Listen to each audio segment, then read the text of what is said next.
안녕하십니까. 3월 28일 화요일 10분 말씀 되겠습니다. 성경 본문 말씀은 누가복음 23장 20절부터 25절까지를 읽어드립니다. 빌라도는 예수를 놓고자 하여 다시 그들에게 말하되 그들은 소리 질러 이르되 그를 십자가에 못 박게 하소서. 십자가에 못 박게 하소서 하는지라. 빌라도가 세 번째 말하되 이 사람이 무슨 악한 일을 하였느냐? 나는 그에게서 죽일 죄를 찾지 못하였나니 때려서 놓으리라 하니 그들이 큰 소리로 재촉하여 십자가에 못 박기를 구하니 그들의 소리가 이긴지라. 이에 빌라도가 그들이 구하는 대로 하기를 언도하고 그들이 요구하는 자 곧 밀란과 살인으로 말미암아 옥에 갇힌 자를 놓아주고 예수는 넘겨주어 그들의 뜻대로 하게 하니라. 아멘.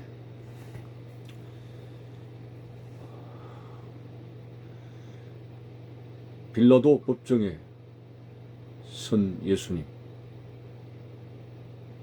빌라도는 아무리 예수님에게 죄를 찾으려고 해도 찾을 수가 없습니다. 그럼에도 불구하고 당시 성직자들의 선동에 의해 가지고 군중들이 고래고래 고함을 질렀습니다. 21절에 보니까 그들은 소리 질러 이르되 그를 십자가에 못 박게 하소서. 십자가에 못 박으라고 두 번이나 큰 소리로 외쳤습니다. 이거는 제정신이 아니죠. 배은망덕이 하기가 이럴 수 없습니다. 그래, 예수님이 하나님의 아들이라는 이것 때문에, 물론 예수님이 하나님의 아들이 아니신데 하나님의 자리에 앉으셔서 하나님이라고 했다면은 이거는 그들의 전통의 법대로 사형에 해당될 수가 있습니다.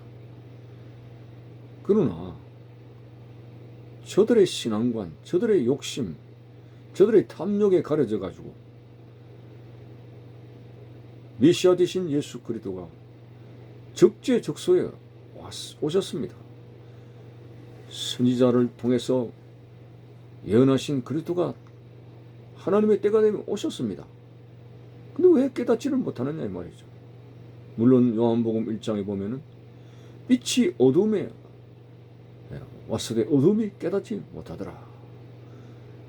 이렇게 세상 형편에 대해서 말씀드렸습니다만은 이것도 정말 모순이죠. 세상 사람들이야 영적으로 무지하게 살아간다 할지라도 저들은 율법을 듣고 하나님을 깨달아 아는 사람들이 아니겠습니까? 특별히 성직자들은 그렇게 살아가는 거 아니겠습니까?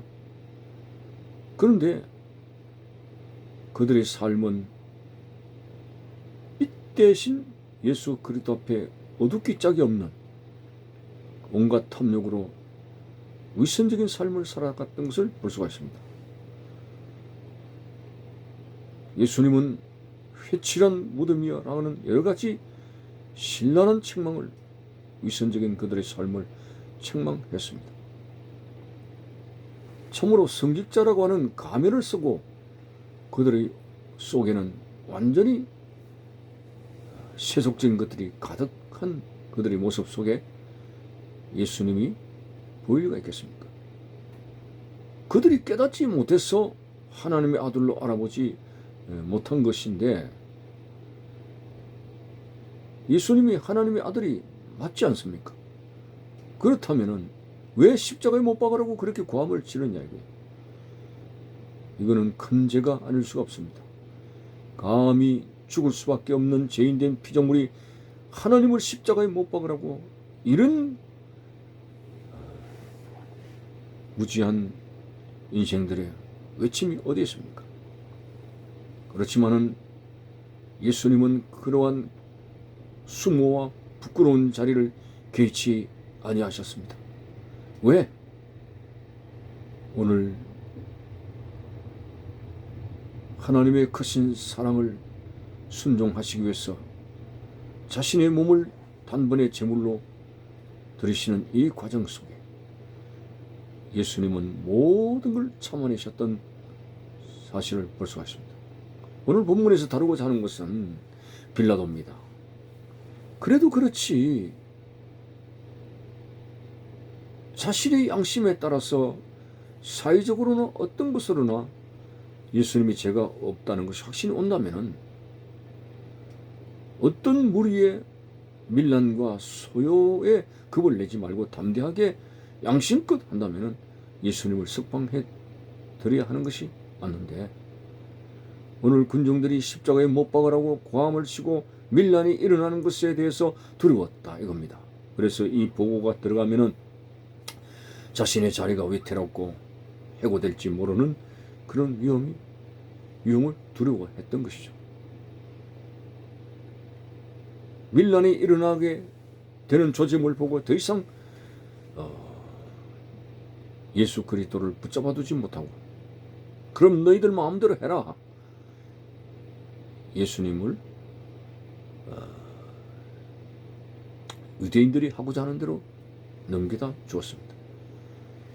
참으로 비겁한 일이 아닐 수가 없습니다. 하나님이 우리에게 주신 양심의 경종을 무시하고 자기의 생계의 밥줄에 연연해서 하나님의 아들 예수님을 십자가에 못 박도록 넘겨주는 빌라도의 처사가 매우 비겁하기 짝이 없습니다. 오늘 이 말씀을 통해서 정말 우리들도 별 수 없지만은 얼마만큼 신앙 양심에 따라서 바르게 고백하고 바르게 살아가느냐 하는 부분으로 우리의 삶을 조명해 본다면 부끄러운 과거 숨길 수가 없습니다.